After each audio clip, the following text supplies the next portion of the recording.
चर और अचर से मिलकर बने हुए बीजीय व्यंजक को बहुपद कहा जाता है। मतलब क्या है कि अगर हम लोग वेरिएबल और कांस्टेंट को मिलाकर के कोई भी अलजेब्रिक टर्म लिखते हैं, अलजेब्रिक एक्सप्रेशन लिखते हैं, तो उसको हम लोग पॉलिनोमियल्स कहेंगे। मतलब क्या है कि हम लोग चर और अचर दोनों राशियों का प्रयोग करके हम लोग जोड़, घटाना, गुणा, भाग आदि चिन्हों के प्रयोग के साथ अगर कोई भी टर्म लिखते हैं तो उसको हम लोग बहुपद कहेंगे। लेकिन इसमें एक शर्त है, बहुपद में चर की घात सदैव धनात्मक पूर्णांक होती है। मतलब क्या है समझते हैं। देखिए एक उदाहरण के तौर पर हम बहुपद की बात करें तो हमने लिख दिया 2x² - 5। अब इस इक्वेशन को लिखते समय हमने किसका किसका प्रयोग किया है? हमने चर का भी प्रयोग किया है और 5 हो गया, 2 हो गया, यहां पे 2 हो गया, ये अचर राशि का भी प्रयोग किया है। साथ ही साथ हमने बीजीय व्यंजक के तौर पर यहाँ पे प्लस माइनस का भी यूज किया है, गुणे का भी यूज किया, सारी साइंस यहाँ पे यूज है। तो ये एक एल्जेब्रिक टर्म है जिसमें चर राशि अचर राशियां दोनों हैं। साथ ही साथ यहां पे हमने जो चर का घात लिखा है वो +2 लिखा है, तो इसे हम बहुपद कहेंगे। क्यों कहेंगे? इसमें चर का भी प्रयोग हुआ है, अचर का भी प्रयोग किया हुआ है। साथ ही साथ बहुपद होने की जो दूसरी शर्त है कि चर की घात सदैव धनात्मक पूर्णांक होनी चाहिए। धनात्मक पूर्णांक यहाँ पे +2 है, तो इसको हम लोग चर कहेंगे। यानी 2x² - 5 एक पॉलिनोमियल है, एक बहुपद है। दूसरी बात, एक एग्जांपल और लेते हैं। 2x³ - 3x² + 5x + 5x - 36।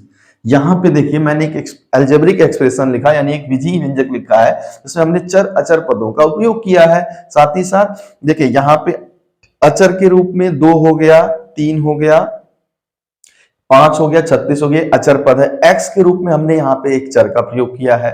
साथ ही साथ यहाँ पे अगर हम लोग चर की घात देखें, यानी x की घात जो देखेंगे वो +3 है, यहाँ पे +2 है, यहाँ पे +1 है। तो यहाँ पे सारी घात क्या है? धनात्मक है। साथ ही साथ चर अचर पदों का भी प्रयोग हुआ है, तो इसे हम लोग क्या कहेंगे? बहुपद कहेंगे। एक एग्जाम्पल और लेते हैं, x - 3। अब यहां पे देखिए, यहां पे मैंने लिखा है √x - 3, तो चर भी प्रयोग हुआ है और अचर भी प्रयोग हुआ है। लेकिन भैया यहां पे x की जो घात है वो रूट में है। रूट में कोई भी संख्या यदि लिखी हो तो उसका मतलब होता है उसकी पावर है 1/2। उसका पावर क्या कितना होता है बेटा? 1/2। तो x⁴ ये जो टर्म लिखा हुआ है ये बहुपद नहीं कहलाएगा। इसका रीजन क्या है वो मैं बता देता हूं। यहाँ पे x की जो घात है वो भिन्नात्मक है। कैसी है? भिन्नात्मक, मतलब इसका पावर जो है वो बटे में है, इसलिए इसे हम बहुपद नहीं कहेंगे। वो भी एक ऐसा बटे जिसको हम पूर्णांक नहीं लिख सकते हैं, पूर्णांक नहीं लिख सकते हैं। यानी कि किसी भी संख्या का घात यदि भिन्नात्मक हो, यानी 3/2 हो जाए, मान लीजिए x⁴ 5 हो जाए, तो ये भी बहुपद नहीं है, ये भी बहुपद नहीं है, ये भी बहुपद नहीं है। लेकिन ये बहुपद है क्योंकि इन दोनों की घात में जो चर की घात है वो धनात्मक है।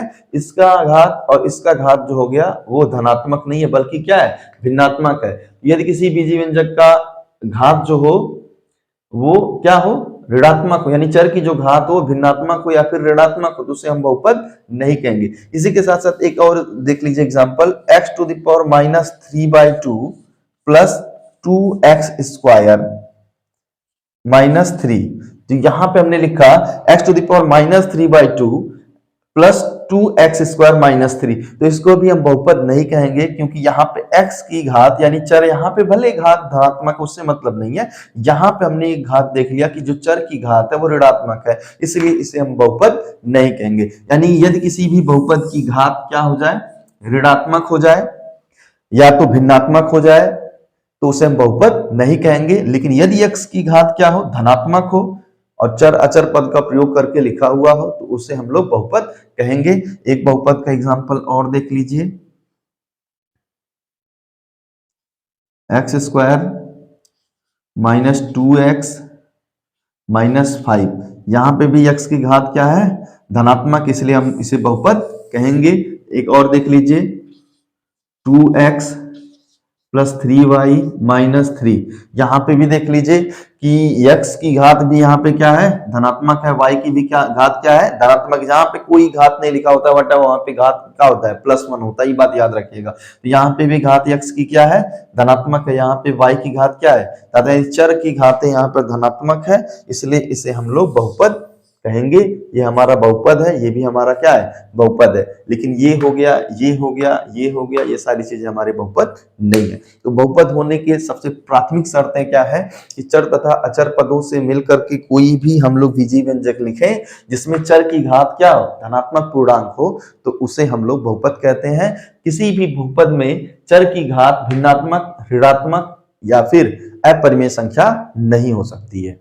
ठीक है, याद रखिएगा।